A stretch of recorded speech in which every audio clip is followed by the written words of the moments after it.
આગામી 5 દિવસ સુધી રાજ્યના અનેક વિસ્તારોમાં ગાજવીજ સાથે હળવાથી મધ્યમ વરસાદની આગાહી હવામાન વિભાગે કરી છે। 13 જુલાઈએ ઉત્તર ગુજરાત, દક્ષિણ ગુજરાત અને મધ્ય ગુજરાતમાં મોટાભાગના સ્થળોએ ગાજવીજ સાથે હળવાથી મધ્યમ વરસાદની આગાહી કરવામાં આવી છે।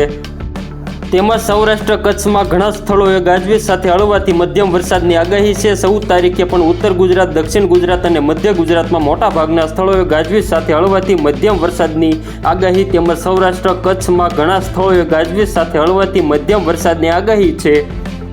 15 તારીખે પણ અગાઉના 2 દિવસની જેમ જ ઉત્તર ગુજરાત, દક્ષિણ ગુજરાત અને મધ્ય ગુજરાતમાં મોટાભાગના સ્થળોએ ગાજવીજ સાથે હળવાથી મધ્યમ વરસાદની આગાહી તેમજ સૌરાષ્ટ્ર કચ્છમાં ઘણા સ્થળોએ ગાજવીજ સાથે હળવાથી મધ્યમ વરસાદની આગાહી છે। 16 જુલાઈએ સમગ્ર રાજ્યમાં ઘણા સ્થળોએ ગાજવીજ સાથે હળવાથી મધ્યમ વરસાદની આગાહી કરવામાં આવી છે। 17 તારીખે પણ સમગ્ર રાજ્યમાં ઘણા સ્થળોએ ગાજવીજ સાથે હળવાથી મધ્યમ વરસાદની આગાહી કરવામાં આવી છે।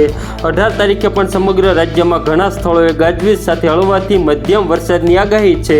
તો મિત્રો, હાલ માટે એટલું જ। ફ્રી મળીએ નવી અપડેટ અને નવા સમાચાર સાથે। તે પહેલાં ખાસ કરીને વિડીયોને એક લાઇક અને RTV ગુજરાતી ન્યૂઝ યુટ્યુબ ચેનલને ખાસ કરીને સબસ્ક્રાઈબ કરવાનું ભૂલતા નહીં મિત્રો।